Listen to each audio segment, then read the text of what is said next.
Eu sou a professora Rafaela Machado e esse é o programa Pílulas da História.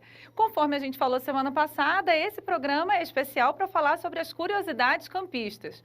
Eu acho que você já deve ter ouvido falar que já nevou em Campos em 1942. Será que essa história é verdade? Vem comigo que isso é o que a gente vai ver nesse programa mais que especial. Olha só. Em notícia que circula na internet, teria acontecido em julho de 1942 um nevoeiro aqui em Campos. A cidade teria ficado coberta, principalmente o centro da cidade. A foto que circula é precisamente, que vocês vão ver aí agora, é precisamente da Praça São Salvador coberta de neve. A verdade é que a gente procurou no nosso acervo do próprio Monitor Campista e nós não encontramos essa notícia. O que eu acredito e a equipe de pesquisadores lá do arquivo também acredita firmemente é que essa notícia não passa de um fake news. Olha só, gente, a próxima notícia que a gente vai falar para vocês é sobre a verdadeira data da nossa cidade. Campos deveria comemorar a data de nascimento a partir de 1652, 1653. Olha só, nós seríamos hoje uma das mais antigas cidades do Brasil.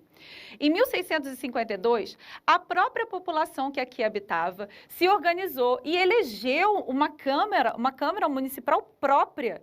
Então, essa Câmara teria sido eleita e se formada em 1º de janeiro de 1653. No entanto, só em 1677 é que oficialmente nós erguemos uma vila com o famoso Visconde de Aceca. Outra notícia que é muito comentada aqui em Campos é que o farol de São Tomé, aquele farol que a gente tem lá na praia, teria sido construído por Gustavo Eiffel, o mesmo construtor da Torre Eiffel lá na França. A verdade, gente, é que, de fato, a torre do farol de São Tomé, ela foi construída na França e veio para o Brasil como presente pelo aniversário da Princesa Isabel. Mas não há qualquer registro que indique que essa torre tenha sido construída pelo Gustavo Eiffel, o construtor da Torre Eiffel na França. Então, para mim, isso também não passa de uma notícia falsa. Um outro fato muito importante de Campos, esse que todo mundo sabe, é sobre o fato de Campos ter sido a primeira cidade na América Latina a inaugurar a luz elétrica. A verdade é que depois de Nova York, Campos foi a primeira cidade na América a inaugurar a luz elétrica e isso se deu em 1883. Olha só, gente, como essa era uma cidade importante. Poderia ter sido São Paulo, poderia ter sido Rio de Janeiro, mas não foi, foi Campos. E vocês devem estar se perguntando por quê, né?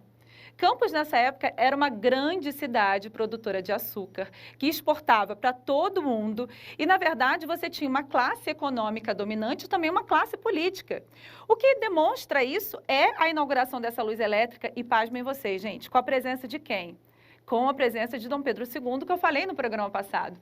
Dom Pedro II que fez algumas visitas a Campos, inclusive para a inauguração da luz elétrica. Vocês vão ver aí imagens da visita, por exemplo, de Dom Pedro II à cidade.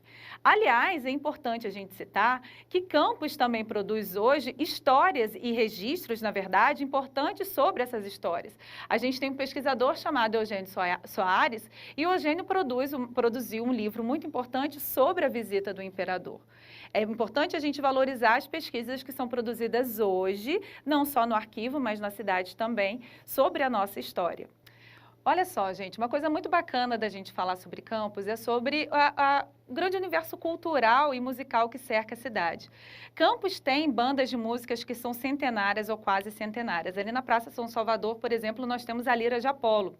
Para quem puder visitar e prestigiar, vale a pena todo sábado de manhã dar uma olhada no que eles fazem, no que eles mostram ali no centro, bem na frente da Lira de Apolo. É uma banda centenária. Nós temos também a Lira Guarani, a Lira de Apolo e a Lira São José também, que fica na Baixada, e algumas outras.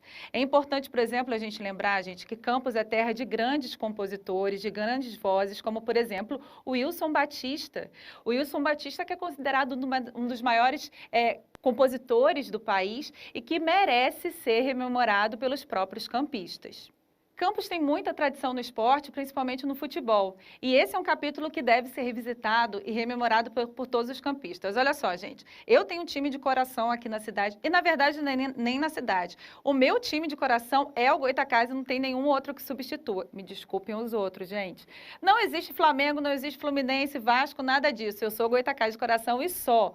Mas olha só, a gente tem que pensar o seguinte, Goytacazes, Americano, Roxinho, são times centenários. Então, nós, campistas, devemos valorizar, na verdade, os times da nossa cidade e também conhecer a história dos times dessa cidade.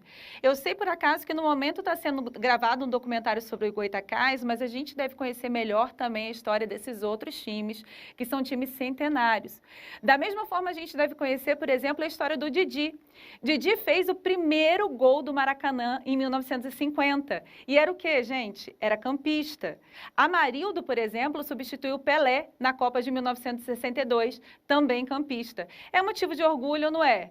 E apesar disso, a gente não fala muito sobre isso, a gente não fala sobre esses times que são centenários, a gente não fala sobre esses jogadores. Esse programa é justamente uma tentativa de resgatar essas histórias, essas memórias e trazer mais perto de vocês, para vocês, telespectadores, a história dessas pessoas, desses times, a história de Campos. E é isso, gente. Nesse programa nós falamos sobre curiosidades campistas. Eu espero que vocês tenham gostado. E no próximo programa eu te convido a saber um pouco mais sobre o solar do Colégio Arquivo Público Municipal. E só para te lembrar que o programa Pílulas da História, ele passa inédito toda quinta-feira no canal 19.3 da TV Câmara.